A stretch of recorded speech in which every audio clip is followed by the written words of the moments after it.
tardes, bienvenidos todos a nuestro programa 1748 de este magazine vespertino blanco y negro.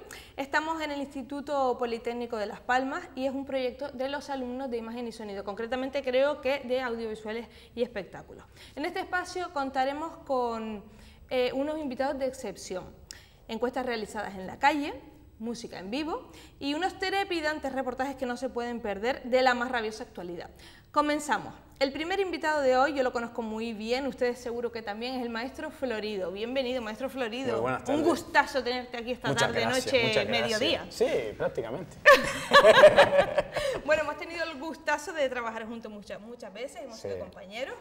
Y ahora mismo vamos a coincidir también en una gala benéfica a favor de la asociación Eider, de la Fundación Eider, concretamente para el proyecto Corriendo a Boston. Sí. Pero yo te voy a hacer una serie de preguntas porque aquí los alumnos del Politécnico te quieren conocer saber un poquito mejor. Si tú sabes que yo soy muy cotilla, yo les he dicho que no sean así, que así no van a probar, pero ellos insisten. Entonces te tenemos que preguntar, para empezar, por el principio, ¿cuáles fueron tus inicios? ¿Cómo dices tú? Veo una cámara, veo un micro, veo una cosa y digo, me lanzo ahí y lo doy todo.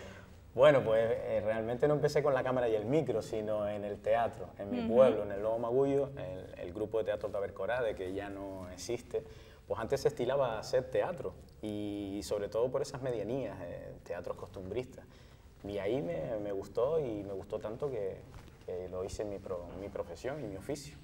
Y con Lobo Magullo precisamente tienes mucha relación, creo que Bueno, sigo viviendo allí, pero además sigo destilando a los viejitos que me cuentan sus historias, no solo ya en el Lobo Magullo, sino gracias a Dios pues en todo el archipiélago tengo mis contactos y bueno, he hecho unas conversas con ellos y con ellas, para intentar siempre recabar historias antiguas y de ahí pues seguir hilando este caminito que encarna el personaje, el Maestro Florido. Empezaste con el teatro, has hecho muchas cosas, pero nosotros, si pensamos en Maestro Florido, y yo creo que a todos nos pasa, que lo digan los que están aquí, que hay muchos, que si pensamos en el Maestro Florido, 300 personas. Lo primero que nos viene a la cabeza es el humor.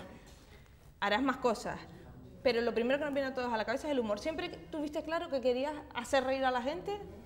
¿O lo hiciste más por egoísmo, por reírte tú? Sí, como se rían de mí, pues ahora me río yo. No, Una venganza.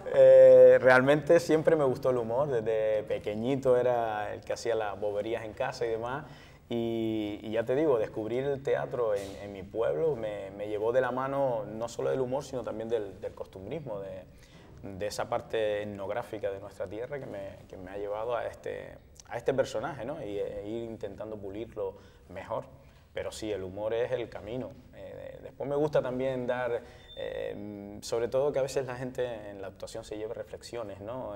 Se lleva una reflexión de cómo vivimos, de lo que somos, de los valores que teníamos y demás. Historias pero bueno, siempre por la risa por medio, hay que reírse. Siempre utilizas el humor y la canariedad para llevarnos un poquito a esas historias que estamos acostumbrados a ver de siempre, pero también lo puedes centrar en épocas concretas, como por ejemplo la Navidad. ¿El canario es típico en Navidad o no? ¿O esto ya se sale de donde vive uno? No, el canario es típico en cualquier estación. La Navidad también se vivía, ¿no? Quizás como se vive hoy en día, tan americana o tan como se puede ver, pero sí, el canario para un tenderete es como una isa con timple, o sea, ellos arrancan, tú le invitas a trabajar, él va, pero para un tenderete, él no mira para atrás, ya lo mismo si es Navidad o si es Semana Santa. Oye, Maestro Florido, una anécdota, una cosa muy canaria que te haya pasado, que digas, tú es que si no, uno no en Canarias estas cosas no le pasan. Bueno, anécdotas un montón, yo qué sé. Que un viejito esté, por ejemplo, estaba hablando con el viejito y estaba esperando que el tanque se llenase y para decirle al hijo que cerrara el agua.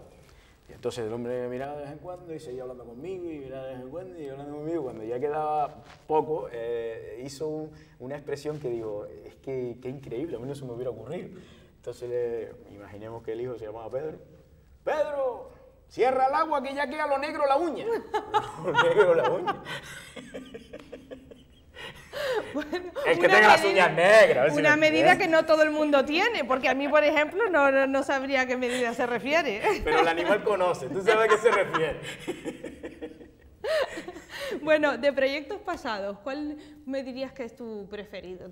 Así tu experiencia que tú digas, ay, lo que más me ha gustado a mí hacer ha sido X. Bueno, cada pasito uno lo vive y tú lo sabes con una ilusión tremenda porque lo ves como algo lejano hasta que llega el momento de vivirlo. Mi paso por radio, por televisión, por los teatros, quizás donde más me gusta estar es en el teatro, donde creo que todo lo que sucede es cierto. Es más cercano, ¿no? No, porque la tele, si el regidor aplaude, pues te regalan el aplauso. El teatro... No, y si te equivocas, se para también. Se para, ¿no? también. Hay cierto falseo ahí. En el teatro, yo creo que todo es la verdad, lo que está sucediendo, y los silencios también funcionan y los silencios caben y sirven. Entonces, lo más que me ha gustado hacer es una obra que se llamó Salugos y Pejines, que era un poco como recrear una cantina de antaño y demás, y fue un poco en aquel tiempo, fue atreverme a hacer algo que yo pensaba que no podía hacer y quizás es lo que recuerdo con más ilusión, ¿no? Te tiran las cantinas, ¿eh? ¡Ah! A mí me parece un lugar lindo. De hecho, ahora estoy haciendo un proyecto que es recuperar a mi manera, hablar con todas las tienditas de aceite y vinagre. Porque esos sitios para mí son lugares mágicos que vieron pasar o han visto pasar el tiempo delante de su puerta, pero ellos no han querido subirse a ese momento. Ellos siguen anclados. Y siguen funcionando, de hecho, yo creo que por eso, ¿no? Por eso, por esa magia que guarda de esos tiempos de antaño. Parece que uno respira aquellas épocas cuando entras ahí, ¿no? Cuando haces una actuación, el tipo de público que va a verte es el más mayor, ¿o tú crees que la gente joven sigue arrastrando eso todavía, queriendo conservar esas formas de hablar, esas tradiciones? Cuando empecé, hace ya 10 añitos, el público principal era la gente mayor, que sigue siendo mi público principal. Mi personaje era diferente y era también de donde vengo, era muy de medianías y cumbres. Mi personaje descubrió la capital, ha descubierto otras islas, perdón, y dices tú, pues hay que evolucionar. Entonces el personaje muchas veces cuenta historias, como por ejemplo la primera vez que fue una ticoteca. Y entonces cuenta una historia que al final al joven también lo llama al contar ese tipo de historias más modernas. Entonces, mi sorpresa ha sido ver niños incluso en plaza sentados escuchando al personaje, que yo me imagino que no lo entienden, pero no sé, me parece mágico ver niños escuchándome, juventud. Mi público ya honestamente no es solo la tercera edad o la gente mayor, sino hay gente joven que le gusta el personaje. Y se les puede enseñar también, ¿no? Yo creo que viven en otra sociedad y es inevitable evolucionar. Yo soy el primero que me sumo a evolucionar, pero soy un enamorado de aquellos tiempos. A lo mejor no me corresponde la generación que me tocó vivir, pero no, creo que cada uno tiene que expresarse en su libertad.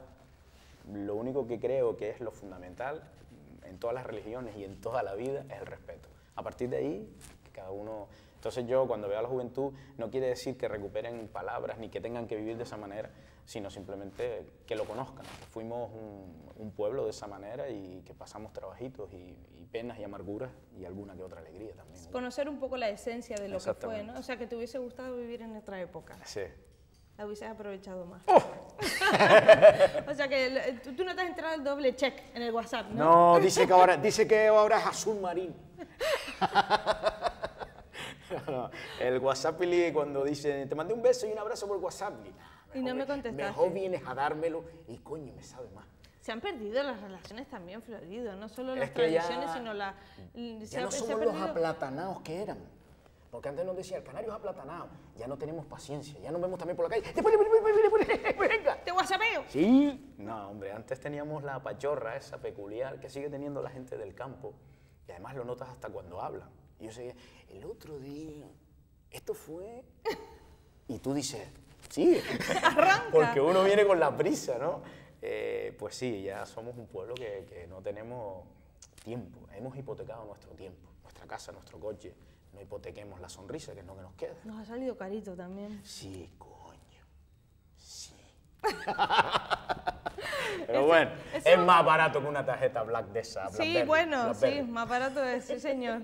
El vocabulario del canario, todas esas expresiones, no solo palabras, sino esas expresiones, ¿las absorbiste de pequeño? ¿Las estudias? ¿Las sigues estudiando? ¿Las sigues escuchando? ¿Te sigues alimentando, pues, en los sitios concretos que consideras que la gente se sigue expresando de esa manera? Inicialmente fue, o me llegaron a mí a través de mis vivencias personales cuando niño, porque ya creces en ese ambiente.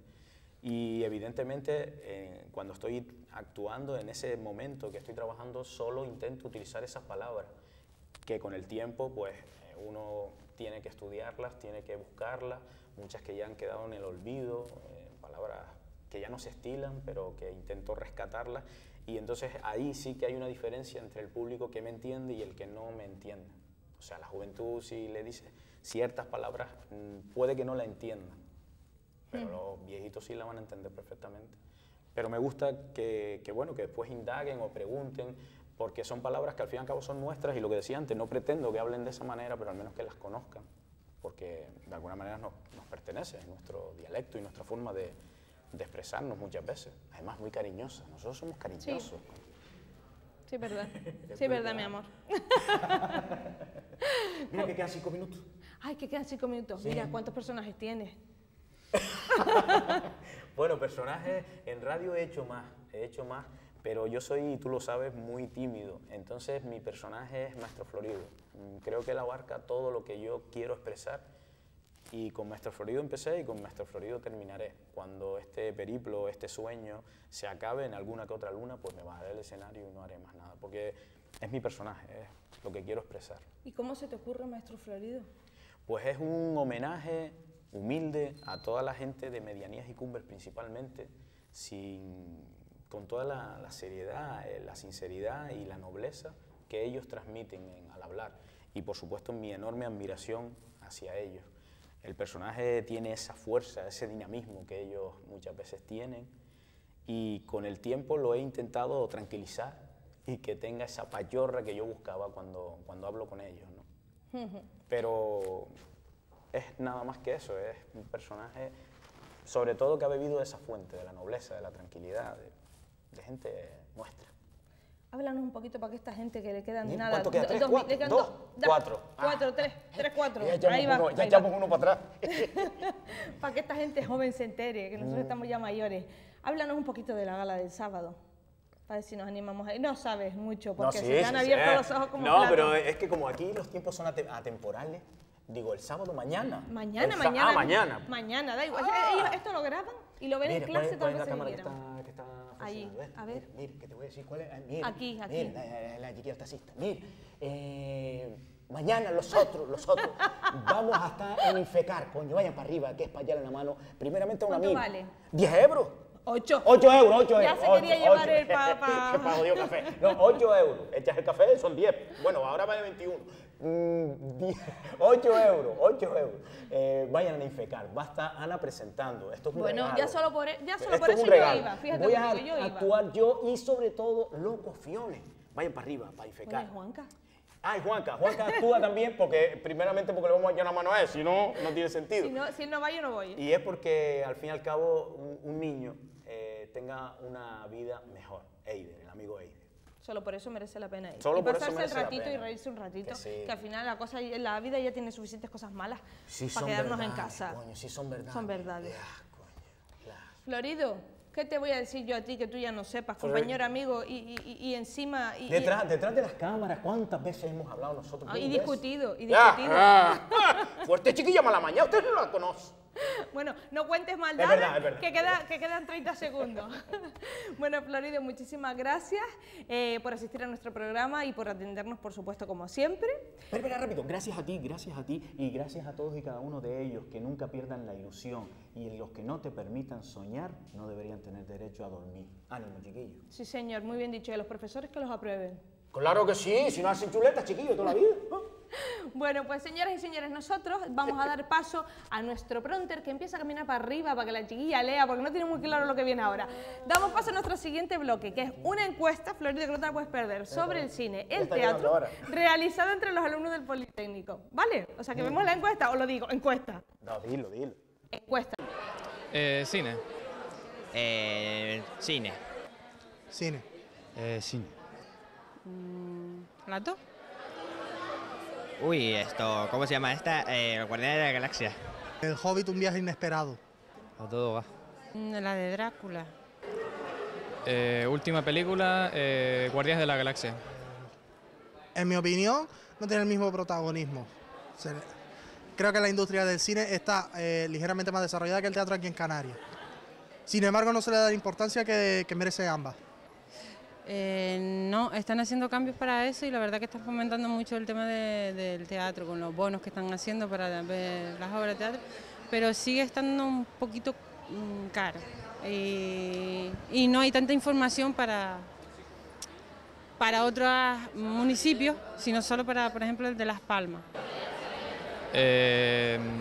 No, tal vez el cine tal vez tenga más aficionados, pero el teatro también es popular, creo yo, en Canarias.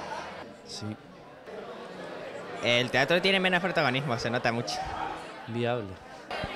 Yo creo que es viable. Eso de que es caro, no, eso es relativo porque depende de la ganancia económica. Para mí es un lujo que yo no me puedo permitir, en mi opinión. No, no es caro. Es un poquito más caro, económicamente es más caro que el cine, por eso la gente va más al cine que al teatro. Entonces... Los Miserables. Todavía sigo sin acordarme ahora mismo del teatro. No lo recuerdo, la verdad. No lo recuerdo. Millennium de Mayumana. Muy interesante como siempre, muchas gracias a los alumnos que han participado. Contamos ahora con la participación, con la presencia en nuestro plató de Derke Martín Cruz, una promesa de la música hecha en Canarias. Nos interpretará El Lugarejo, seguro que a ustedes les suena mucho de algunos programas míticos en nuestra televisión como Tenderete o en alguna de sus colaboraciones con Locofiones. Disfruten mucho de su primera actuación.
le tenemos que dar la bienvenida a nuestro segundo invitado, Armando Ravelo, un director de cine canario involucrado con nuestros orígenes, que ha dirigido pues, cortos tan importantes como Ansite, de Sweet Girl o La Reina de las Hadas. Buenas tardes, Armando Ravelo. Bienvenido, bien hallado. Bueno, antes que nada, nuestros alumnos quieren saber. Bueno, tengo que decir que yo a ti también tengo el lujo de conocerte personalmente, que hemos trabajado juntos. Luego cuento tus miserias aquí para que todo el mundo se entere. No, que no hay nada malo que contar. Pero hemos tenido la suerte de trabajar juntos, yo por lo menos. Antes que nada, el alumnado quiere saber cómo te involucras, cómo te metes en la historia de trabajar en el mundo del cine, cómo empiezas. Bueno, bien, en realidad en el cine empiezo a 4 años ya, ¿no? Con el proyecto de rodar Ansite, que es el último día de la resistencia de los canarios a la conquista castellana. Y bueno, un proyecto ambicioso, con pocos medios al principio, y pues por esa necesidad, entre comillas, de contar esa historia, pues fue esa primera piedra, ¿no? Y luego poco a poco, pues con más proyectos. Y bueno, ahora mismo el primer proyecto de largometraje, que vamos a rodar en primavera del año que viene, en 2015, que se llama Las Voces del Viento, o sea que en poquito tiempo, pues no nos han ido mal las cosas, así que estamos contentos. Estamos en el Instituto Politécnico, por si alguien no lo recuerda, y supongo que a los alumnos les interesará saber cómo se parte desde la idea que uno tiene en la cabeza, de me encantaría hacer esto, que lo estoy viendo aquí, fotograma a fotograma en mi cabeza, hasta el momento en el que realmente se lleva a cabo, o se termina incluso. ¿Nos podrías decir cómo es ese proceso, cómo se lleva a cabo? Bueno, yo me imagino que será diferente en cada caso, ¿no? En mi caso, empiezo con una idea de una historia y lo primero que hago es escribir una sinopsis, ¿no? Una idea general, luego la voy desarrollando. A mí, como me gusta mucho dibujar y siempre me ha gustado, pues suelo dibujar la historia en imágenes, que es lo que se llama el storyboard en cine, que normalmente se hace después del guión, pero yo lo hago antes. Y entonces por ahí hago un atajo, ¿no? Y luego ya escribo los diálogos y cuento la historia. Pero vamos, que hago una especie de cómic, luego hago los diálogos y ya tengo las bases para luego irme al rodaje, ¿no? ¿Dirías que el éxito es que después el resultado final no tenga nada que ver, sino que sea, pues, no sé, totalmente diferente y te sorprenda incluso a ti mismo? ¿O que el éxito es que realmente seas fiel a esa imagen que tú tuviste en un principio en tu cabeza? Yo creo que realmente nunca es igual, porque la realidad dista mucho de la imaginación, ¿no? Y en cine además es completamente imposible hacerlo exactamente igual. ¿Por qué? Porque hay millones de cosas que interfieren en medio, ¿no? Desde tiempo de rodaje hasta localizaciones, por mucho que tú imagines, nunca va a ser igual. Y de hecho el único director que decía que rodaba tal cual lo tenía en la cabeza era Hitchcock. Y David Lynch, otro director, decía que estaba seguro de que Hitchcock mentía, ¿no? Y que realmente nunca se consigue rodar lo que se tiene en la cabeza. Y como bien dices tú, pues muchas veces es mejor, otras es peor también, es verdad, ¿no? Pero a veces te sorprende y por ejemplo, también es los actores, ¿no? No todos los actores te dan lo mismo, de pronto el personaje crece y es distinto a lo que tú creaste y muchas veces la mayoría son mejores. ¿Cuál es la parte más bonita del cine o que a ti más te satisface? Pues Ana, a mí la verdad es que todas, desde el proceso de escritura del guión hasta toda la preproducción. En el rodaje disfruto mucho, no sé. Ahora mismo, por ejemplo, estoy etalonando, igualando color y demás, Sweet Girl, y me fascina, ¿no? Ver cómo cambia con el color, el sonido es otro mundo impresionante, muy desconocido, pero que dota la película de esa magia. Y yo creo que todos. No sé, no te sabría decir, trabajar con los actores también me encanta, no sé, todo. El mundo del espectáculo en general, dicen que en Canarias siempre todo es como un poco más complicado. ¿Qué diferencias encuentras tú de trabajar en Canarias a trabajar a nivel nacional? No sé si de particularidades, si de dificultades, si de diferencias, de mejorías. Pues realmente, en verdad, yo lo que puedo hacer es comparar con compañeros que trabajan fuera, ¿no? Y muchos amigos directores que he conocido en festivales. Y normalmente los de Madrid, Barcelona y Andalucía y País Vasco lo tienen más fácil dentro de España. Por países, pues los de Francia lo tienen más fácil, los alemanes lo tienen más fácil. Entonces, al final, dentro de la Unión Europea, yo creo que los canarios somos los que tenemos más difícil. ¿Por qué? Porque aquí se apuesta muy poquito por la cultura. Ya no hablemos por el cine, que además es muy residual, necesitamos mucho dinero para producir. Aquí la industria cultural apenas funciona y no sé. Entonces sí que nos cuesta más que por lo que puedo ver, ¿no? Porque realmente nunca he trabajado a nivel así profesional profundo fuera, pero sí, nos cuesta más. La mayor dificultad que te has encontrado a la hora de trabajar, al nivel que sea, a nivel de actores, a nivel de localizaciones, como me comentabas, técnicas. Realmente la mayor dificultad es económica, es presupuestaria, ¿no? Conseguir el dinero para conseguir rodar, que sabemos que el cine es un arte caro, donde hace falta dar de comer a mucha gente, movilizar a esa gente, las cámaras, el equipo, cuesta mucho dinero. Y aparte de eso, el resto siempre hay retos, siempre hay dificultades, pero en eso consiste y eso es lo bonito. Pero lo que sí nos frustra un poco a veces es el no conseguir los apoyos y que las instituciones comprendan que el cine es cultura y que es necesario desarrollarlo de forma natural en Canarias, ¿no? Porque a mí, por ejemplo, representantes de instituciones públicas me han dicho ojalá tengas suerte y te vayas fuera, ¿no? Y es triste que tengan ese concepto ellos mismos, ¿no? Sí. Pero bueno. Y dime algo, ¿te vienen, por ejemplo, muchas ideas durante el día, durante las semanas, los meses, y de repente un día se te enciende la bombilla y dices, esto lo tengo que hacer? ¿O es cuando quieres hacer un proyecto, cuando te pones a pensar y dices, a ver cómo podría sacar algo que funcione, que sea factible? Pues yo creo que es parecido a enamorarte, porque es verdad que estás en un proceso en el que se te ocurren muchas ideas, ¿no? Y dices, a lo mejor esta me gusta, pero luego estás un par de semanas con ella en la cabeza y luego dices, no, tampoco es para tanto, ¿no? Ese amor no es para tanto. Y de pronto descubres que una historia, sí, puedes convivir con ella durante 6 meses, un año, que es lo que vas a estar al final con un corto, por ejemplo. Pues yo, por ejemplo, puedo estar 6 meses trabajando desde que se me ocurre hasta que lo estreno. Con una película, 3 años perfectamente, 3, 4 años. Pues imagínate, ¿no? Tienes que estar tan enamorado de ese proyecto como para poder convivir todo ese tiempo. Y es cuando ya decides, esta es la historia, es verdad que luego se te ocurre más, pero las desechas, ¿no? Como dices, voy a ser fiel a la historia que quiero llevar a la pantalla ahora. ¿Hay algún proyecto que te haya venido a la cabeza y por lo que sea no lo hayas podido llevar a cabo, pero que estés ahí pendiente desde que pueda lo saco, desde que pueda lo saco, desde que pueda lo saco? Bueno, tengo muchas historias en el cajón, pero de momento sí que he tenido la suerte de que los proyectos que he querido hacer los he ido pudiendo completar, ¿no? Pero sí que tengo muchas historias que quiero contar aún. ¿Tienes alguna inspiración concreta? Ya no para una historia concreta, sino algo que, no sé, que te motive, que digas tú, pues este trabajo lo hago por y para o porque me viene esta motivación de aquí. Bueno, por ejemplo, con el proyecto de Ventejuilla, que es el proyecto de contar la historia de Canarias en el cine, la inspiración me viene del amor que tengo a la historia de Canarias, especialmente a los indígenas canarios, ¿no? A la historia de los grandes guerreros y defensores de la tierra canaria en la época de la conquista. Y bueno, en principio lo que tiene que hacer en una historia para llenarme es conmoverme, ya sea en un sentido o en otro. Y de hecho, de los 7 cortos que he hecho, que tampoco he hecho tanto de momento, pues sí que han habido distintas motivaciones, ¿no? Distintos... quiero decir, son géneros totalmente diferentes, ¿no? Por ejemplo, en Shoot Girl, pues es un corto de pelea, de acción. Ansite es un corto histórico y cada uno pues tiene una historia distinta. Nuestros alumnos del Politécnico tienen mucho interés en saber cómo nace Ansite.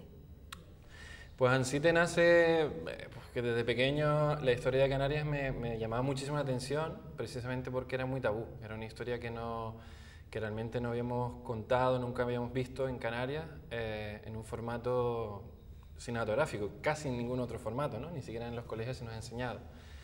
Y entonces, no sé, casi que uní mis 2 grandes pasiones, la historia y la historia de Canarias en concreto, y el cine. Y no sé, siempre veía Braveheart, por ejemplo, o Gladiator, o pelis así, y me llamaba mucho la atención, y conocí la historia de Ventejuí, Dorama, y decía, esto hay que llevarlo al cine porque es muy épico, ¿no? Historias cercanas, ¿no? Y muchas veces en Canarias tenemos ese complejo de decir que las cosas de fuera son mejores, ¿no? Y es un complejo hasta cierto punto lógico cuando todo lo que viene de fuera nos lo comemos con papas, ¿no? Y de pronto decirles, no, mira, aquí tenemos unas historias impresionantes y además podemos contarlas nosotros mismos. Y un poco ¿Cuál es el secreto para que un proyecto funcione? El secreto es meterle mucha pasión, mucho amor y elegir muy bien a la gente que te acompaña, sobre todo. Y no sé, contar con lo mejor que tengas a mano y dedicarle muchas horas y mucho trabajo y tener en cuenta que vas a sufrir. Vas a sufrir. Es que lo que te iba a preguntar ahora es que mientras que estás metido en un proyecto, yo supongo que el tiempo que estás en casa comiendo macarrones, el tiempo que estás en el taxi, el tiempo que estás en la guagua, estás continuamente viviendo para ese proyecto. Sí, completamente. O sea, es un no parar de estar metido y cada proceso es distinto, ¿no? Entonces, en la preproducción estás pensando en qué vas a darle de comer a la gente. Durante el rodaje, que si el actor va a venir a tiempo, que si va a llover mañana, que mil cosas, ¿no? Y es verdad que es una profesión, en concreto dirigir, que te consume mucha energía y muchos pensamientos. Entonces, Scorsese, por ejemplo, un gran director americano, dice que los directores no somos seres humanos normales porque no tenemos relaciones humanas casi, ¿no? Estamos 100% pensando en el cine. Yo, en parte, creo que es verdad. Y cada vez que te metes, más. ¿Estás metido ahora en algún proyecto? Ahora mismo tengo The Sweet Girl, que es un corto de acción pendiente de estreno, que estrenamos el 18 de diciembre, que la verdad que estoy bastante contento con el resultado. Y tengo otro corto también pendiente de montaje. Y aparte estamos en la preproducción del largometraje que te comentaba antes. ¿Y ya hay algo en la cabeza para empezar no a rodar, pero sí a preparar, a darle forma con los dibujos, con las ilustraciones? Sí, tengo ya proyectos para los próximos 5 años seguro. Y con productoras de fuera y poco a poco, pero parece que vamos avanzando. Y bueno, ya sabes que estas cosas no se pueden comentar mucho, ¿no? Pero sí parece que poco a poco empezamos a caminar, ¿no? Y de una semillita muy humilde, fancita, del primer corto que hicimos, a primer largo rodamos el año que viene, y ya te digo que cosas interesantes. Muy bien, pues para finalizar, te tengo que preguntar si has perdido mi teléfono porque no me has llamado para nada. Estoy muy enfadada, pero bueno. Muchísimas gracias, Armando. Ahora vamos a ver un fascinante reportaje que nos han preparado nuestros compañeros. Trata sobre la nueva ley de propiedad intelectual, que esto te interesa. Espero que lo disfruten. La nueva reforma de la Ley de Propiedad Intelectual, aprobada el pasado 30 de octubre, no ha dejado indiferente a nadie por su excesiva restrictividad. Esta ley entrará en vigor a partir del 1 de enero del 2015. Uno de los puntos a destacar en esta reforma es la famosa tasa Google, que obligará a los agregadores de contenido a pagar a los editores de noticias, es decir, a webs de información por enlazarlas, y penalizará con multas de hasta 600.000 euros a las páginas que ofrezcan enlaces a contenidos piratas. Suelo oír música, por ejemplo, en Spotify o en otras páginas de internet, y sí, la mayoría de veces suelo descargar películas y más bien música, ver películas, series. Yo creo que es un derecho nuestro que tenemos en nuestro tiempo libre. Los videoclubs han sido muy perjudicados mediante la piratería y sobre todo ahora en tiempos de crisis. Antes contábamos con mayores ingresos, se notaba también porque teníamos un mayor número de empleados. Se nota también este videoclub porque poco a poco se fue expandiendo a otras islas, pero ahora mismo con la crisis y todo se ha ido reduciendo la plantilla, no hay los mismos ingresos, hemos tenido que inventar millones de promociones para mantener el negocio y espero que el gobierno tome algunas medidas, porque yo ya veo los videoclubs ya como en peligro de extinción, por así decirlo.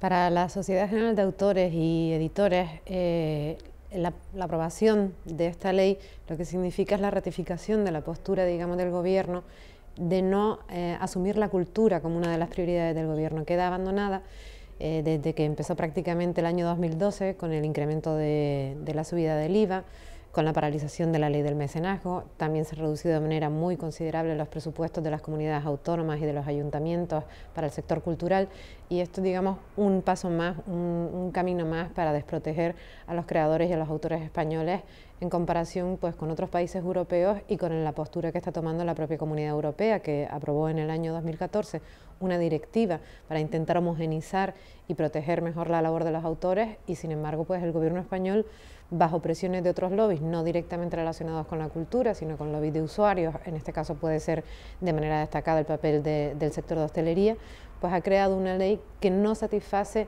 ni a los empresarios ni a los autores, que puede generar mucha incertidumbre, mucha conflictividad y que nos aleja de Europa en vez de acercarnos a ella. Los autores están muy descontentos. De todas formas es cierto que del planteamiento inicial que había hecho el gobierno al que se ha llevado a cabo finalmente ha habido una serie de matizaciones que no la hacen tan agresiva como se planteó cuando se desarrolló el primer borrador, pero aún así sigue dejando muy insatisfechos a los autores, porque además el usuario se siente cada vez más indefenso, o sea, ha desprotegido al autor, ha desprotegido al usuario, criminaliza determinadas actividades que estaban reguladas anteriormente y deja en manos de un futuro reglamento la aplicación y el desarrollo de la propia ley. Es una ley que, como dicen algunos medios de comunicación, nace muerta, su vigencia probablemente no vaya más allá del fin de la legislatura, y bueno, ya veremos a ver cómo se puede ir mejorando esta situación a base de negociaciones con el gobierno, buscar acercamiento y contar con la colaboración de la sociedad también y de todas las partes interesadas, incluidos los usuarios y en particular los del sector de hostelería y otros sectores que puedan participar y desarrollar esta ley, pero en beneficio de todos, sobre todo en beneficio de la sociedad española. Concluimos con la segunda de las interpretaciones de Derke Martín, músico invitado, que ha amenizado nuestro programa de hoy, y les dejamos con esta pieza musical titulada Ausencia. Y con ella yo me despido ya de ustedes hasta nuestra próxima cita, que espero que sea muy pronto. Ha sido un placer y recuerden, no se pierdan nunca Blanco y Negro.